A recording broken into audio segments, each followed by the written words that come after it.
Hello guys, welcome back to your YouTube channel S K study a way of success. मैं हूं आपका educator CM Mishra और ये जो आपका साहित्यिक हिंदी का पेपर है, कला वालों का पेपर है। ध्यान देंगे, हम आपको सुबह-सुबह सॉल्व करवा ही रहे हैं, शाम को भी आपको क्लासेस दे रहे हैं आपके अपने YouTube channel S K study पर। सो प्लीज़ आप लोग चैनल को सब्सक्राइब कर लीजिए, वीडियो को लाइक करके शेयर कर दीजिएगा हर एक वीडियो को पाने के लिए, ठीक है ना? तो ये आपका 100 नंबर का बेटा पेपर आएगा, 30 नंबर पास होने के लिए चाहिए, सॉरी 33 नंबर, 3 घंटे 15 मिनट का समय रहेगा। अब कहेंगे सर अगर ये हमें साहित्यिक हिंदी का पेपर ये आधिकारिक वेबसाइट यूपीएमएसपी से डाउनलोड किया गया न्यू मॉडल पेपर है। सर अगर ये पेपर हम तैयार कर लेते हैं सर कितना नंबर पा जाएंगे बेटा? 40 से 50 नंबर। 40 से 50 नंबर यहीं से आपका काम हो जाएगा। फिर से 40 से 50 नंबर आपका यहीं से काम हो जाएगा। ठीक, चलिए सबसे पहले बहुविकल्पी अगर आप कमेंट बॉक्स में मेंशन करेंगे तो हम इसका सॉल्व भी करवा देंगे, ठीक है ना? क्या है यहाँ पे? पहला प्रश्न है खंड क खंड क ख दो रहेंगे ख खंड 50-50 नंबर के। हिंदी गद्य साहित्य में 1800 से 1938 तक के काल को किस नाम से जाना जाता था? शुक्ल युग, शुक्लोत्तर युग, द्विवेदी युग, इनमें से कोई नहीं। फिर कहानी की विधा का उदाहरण क्या है? गरुध्वज, आन-मान, अपना अपना भाग या फिर राजमुकुट। मतलब बताना है कि जो कहानी इसमें से कहानी कौन सी है? कोई नाटक भी हो सकता है, निबंध भी हो सकता है, लेकिन कहानी बताना है। फिर यहाँ पे के सहयोगी थे। भारतेंदु के सहयोगी कौन थे बेटा? हजारी प्रसाद द्विवेदी, वियोग हरि या फिर शिव पूजन सहाय और बालकृष्ण भट्ट। उसके बाद नेक्स्ट यहाँ पे इस रचनाकार के निबंध प्रायः संस्मरणात्मक थे, मतलब कि संस्मरणात्मक मतलब कि उसमें हमारा स्मरण की चीजें झलकती थी। महादेव वर्मा, अमृत राय, जैनेन्द्र कुमार या फिर डॉक्टर रामविलास शर्मा। फिर यहाँ पे है राजा शिव प्रसाद सितारे हिंद की रचनाओं की भाषा शैली कैसी थी? उर्दू प्रधान, ब्रज भाषा का पुट के लिए या फिर यहाँ पे अपना अगला है यहाँ पे बेटा क्या? अंग्रेजी प्रधान या फिर बेटा फारसी प्रधान। नेक्स्ट है यहाँ पे आपका दूसरे का क स्थूल के प्रति सूक्ष्म का विद्रोह किस काव्य आंदोलन के लिए कहा जाता है? प्रगतिवाद, छायावाद, प्रयोगवाद या फिर भक्ति आंदोलन। फिर यहाँ पे ख वाला है नई कविता की आधारभूत विशेषता है वह किसी भी दर्शन के साथ बंधी हुई नहीं है।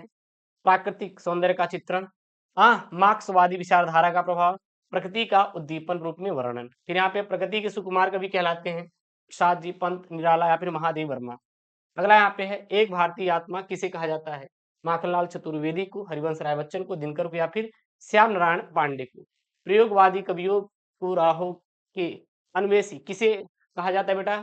धर्मवीर भारती को, अज्ञेय को, मुक्ति भोग बोध को या फिर नामवर सिंह को। फिर यहाँ पे आपका गद्यांश है, बहुत सिंपल है, ज्यादा नहीं है, 10 नंबर का है, कर लेंगे, हम आपको सिखा ही रहे हैं। इसीलिए मैं नहीं मानता कि दुख भगवान का वरदान है। अहम और किसी औषधि से गलता नहीं, दुख ही भगवान का अमृत है। वह क्षण ही सचमुच भाग्योदय का हो जाता है।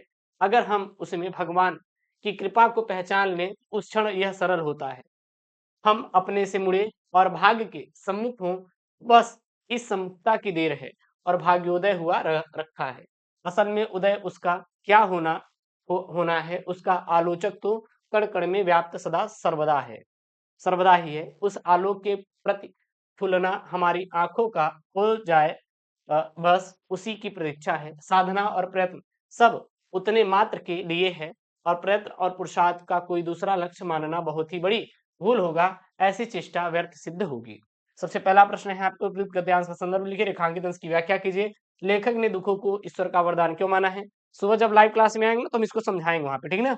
लेखक के अनुसार व्यक्ति के भाग्योदय का क्षण कौन सा है और लेखक के अनुसार पुरुषार्थ का क्या उद्देश्य होता है?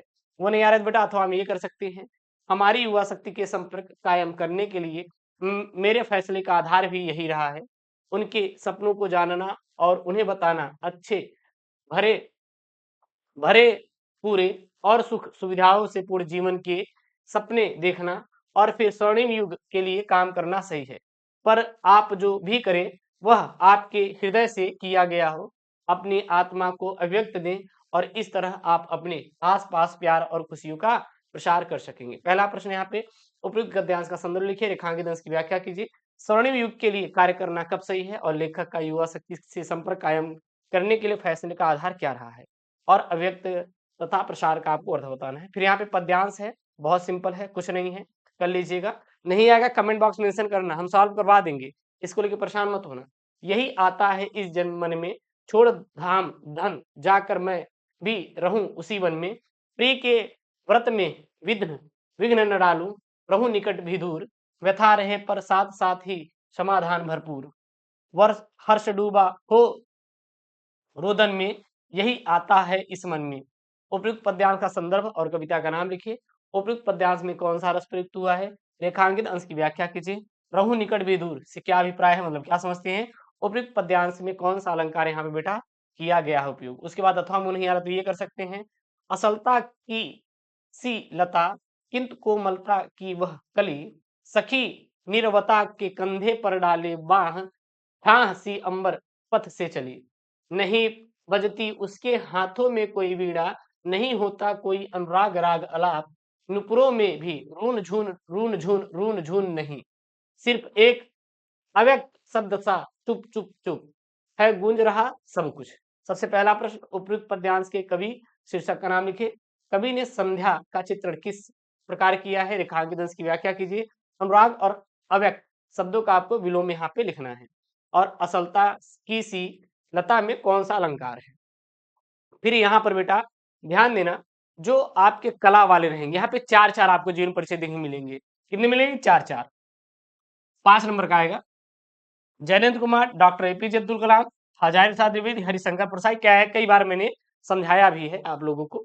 और उसके बाद आप लोग चार चार तैयार करना ना। यहाँ पे निम्नलिखित में से किसी एक कवि का जीवन परिचय लिखिए। भारतेंद्र हरिश्चंद्र, महादेव वर्मा, सुमित्रानंद पंत, अज्ञे।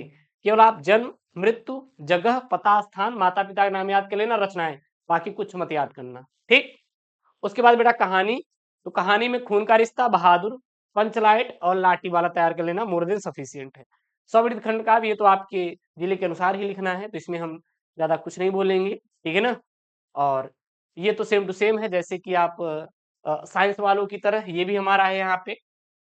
ये गद्यांश, संस्कृत का गद्यांश पद्यांश हम सुबह लाइव क्लास करवा रहे हैं, उसमें हम आपको इसको समझाते हैं, तो आप लोग जुड़िएगा।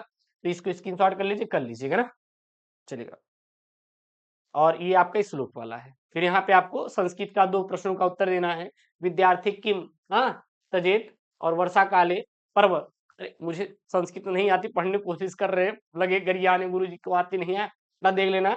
इसलिए मैं संस्कृत वाला टॉपिक छोड़ देता हूँ, क्योंकि मुझे संस्कृत अच्छे से नहीं आती है, काम चलाऊं आती है। तो लास्ट में आपको ट्रिक बताएंगे कैसे आप भी पास कर सकते हैं मेरी तरह। इसको कर लेना। उसके बाद बेटा रस छंद अलंकार, ये तो मैं आपको वन शॉट पढ़ा ही रहे, तो रस छंद अलंकार कर लीजिएगा। भयानक रस, अद्भुत रस, अनुप्रास अलंकार, अन्वय अलंकार, चौपाई छंद, कुंडलिनी छंद। तो ये आपको हम करवा ही रहे हैं, ये हो जाएगा और ये तैयार कर लेना।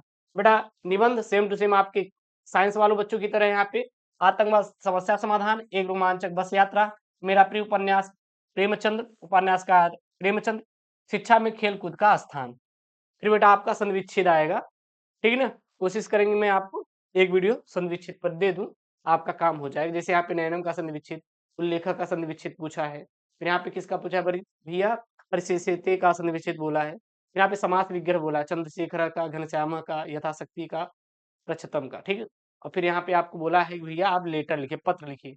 आपके विद्यालय पुस्तकालय में हिंदी की पत्र पत्रिकाएं नहीं मंगाई जाती, इसकी शिकायत है, तो प्रधानाचार्य को एक पत्र लिखिए। वो नहीं आ रहा तो हम यहाँ पे लिख सकते हैं, अपने जन्मदिन पर मृत्यु द्वारा भेजे मित्र है, मित्र फ्रेंड द्वारा भेजे गए उपहार के लिए धन्यवाद का पत्र लिखिए। फिर यहाँ पे आपको प्रत्यय वाला है कि गुणवान, प्रभुता, रूपवती का आपको प्रत्यय लिखना है। ये धातु प्रत्यय वाला है। और यहाँ पे रेखांकित पदों में आपको एक पद का विभक्ति और समास, विभक्ति और यहाँ संबंधित नियम आपको बताना है, ठीक। ये रहा आपका कला वाले जितने भी स्टूडेंट हैं उनका पेपर है। कोशिश करें कला के जितने भी पेपर है मैं आपको सभी प्रोवाइड करवा दूं, यूपी बोर्ड के द्वारा जारी किया गया। तैयार कर लेंगे, 40 से 50 नंबर के यहाँ पे काम हो जाएगा। प्लीज चैनल को सब्सक्राइब करिएगा, वीडियो को लाइक करिए। मिलते हैं नेक्स्ट वीडियो में दोस्तों। थैंक यू, जय Hind, take care, bye bye, love you all.